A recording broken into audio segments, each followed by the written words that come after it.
সরসহ রসমালাইগুলো দেখতে কত বেশি ইয়াম্মি লাগতেছে না। এই রসমালাইটা এত বেশি মজা।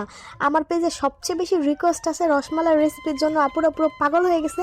কিছু কিছু আপু তো আমাকে বাটপার বলা শুরু করছে আমি রেসিপি দিতেছি না দেখা। তো ভাবলাম আপনাদেরকে আজকে অপেক্ষা করাবো না, রেসিপি তো দিবই। আর তাও যদি আপনাদের কোনো কিছু জানার থাকে অবশ্যই কমেন্ট করবেন।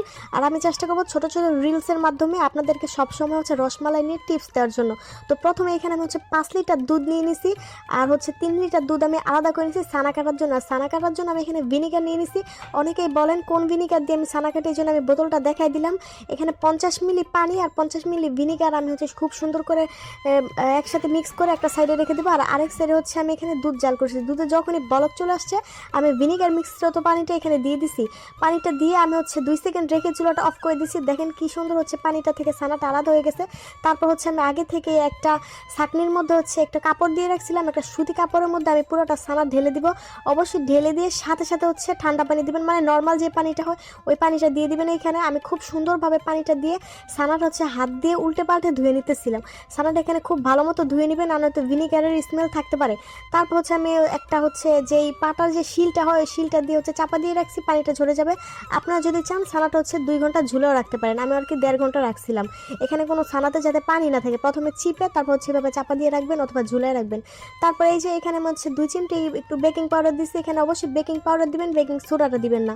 তারপর খুব সুন্দর করে হাত দিয়ে মেখে নিচ্ছে, আলতো করে হচ্ছে ছানাটা মাখবেন। এখানে কোনো প্রেশার দিবেন না, তাহলে কিন্তু ছানাটা আরও নষ্ট হয়ে যাবে। তারপরে এই যে আমি ছোট ছোট করে হচ্ছে মিষ্টি বানিয়ে নিচ্ছি। আমার কাছে যেহেতু হচ্ছে ফোন ধরে দেওয়ার মতো কেউ মানে ভিডিও করে দেয় না, আমি হচ্ছে এই জন্য গোলটা আর কি কীভাবে করছি দেখাইতে পারলাম না। আপনারা হচ্ছে অল্প অল্প করে ছানা নিয়ে সুন্দর করে গোল করে নেবেন। আর আমার মিষ্টিগুলো দেখছেন একটু ফাটা না। তারপর হচ্ছে আমি এইখানে একটা কড়াইয়ের মধ্যে হচ্ছে 2 কাপ চিনি নিছি। আমার কাপটা কিন্তু বড়, 2 কাপ চিনি নিছি আর হচ্ছে 8 কাপ পানি নিছি।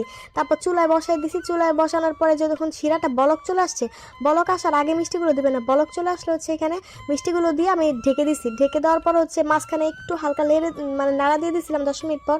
তারপর হচ্ছে আমি এখানে 20 মিনিট সিদ্ধ করছি। সিদ্ধ করার পরে হচ্ছে আমি এখানে ঠান্ডা পানি নিয়ে নিয়েছি, মানে পানি নেওয়ার পরে একটা মিষ্টি হচ্ছে এখানে উঠাই দিছি। যখন এই মিষ্টিটা নিচে চলে গেছে তার মানে আপনার মিষ্টিটা হয়ে গেছে। আর যদি মিষ্টিটা উপরে বেশি থাকতো তার মানে হচ্ছে আরও 10 থেকে 5 মিনিট আপনার ঝাল করতে লাগতো। তারপরে এই যে যখন এই মিষ্টিটা ঠান্ডা হয়ে গেছে আমি সুন্দর করে চিপ দিয়ে শিরাগুলো ফেলে দিচ্ছি। দেখেন আমার মিষ্টিটা কত বেশি পারফেক্ট হয়েছে। চিপ দিয়ে আমি ফেলে দিচ্ছি। তারপরে একটু যখন আবার শিরাই দিয়েও আপনাদের দেখালাম কি সুন্দর সাথে সাথে হচ্ছে মিষ্টিগুলো একদম গোল হয়ে যায়। এবার সুন্দর করে চিপে অবশ্যই রসটা ফেলে দিতে হবে। রসটা যদি ভালো করে না ফেলান তাহলে হচ্ছে মিষ্টির মধ্যে মালাইটা ভালো মতো ঢুকবে না। রসটা হচ্ছে কেমন যেন চিনি পানি লাগবে। অবশ্যই সুন্দর করে রসটা চিপে ফেলে দিবেন। তারপর আরেক দিকে হচ্ছে আমি মালাই তৈরি করে নিছি। মালাইটা দেখেন কত বেশি সুন্দর হয়েছে, ওপরে কিন্তু সরও আছে। এর মধ্যে মিষ্টিগুলো দিলে খাইতে কিন্তু অনেক বেশি মজা লাগবে। মালাইয়ের রেসিপিটা আমি হচ্ছে পরবর্তী ভিডিওতে দিয়ে দিতেছি, আজকেই দিয়ে দিব, কোনো টেনশন নাই। ভিডিওটা বড় হয়ে যাচ্ছে এই জন্য মালাইয়ের রেসিপিটা দেখাইলাম না। মালাইটা এই যে আমি আবার একটু গরম করে নিলাম।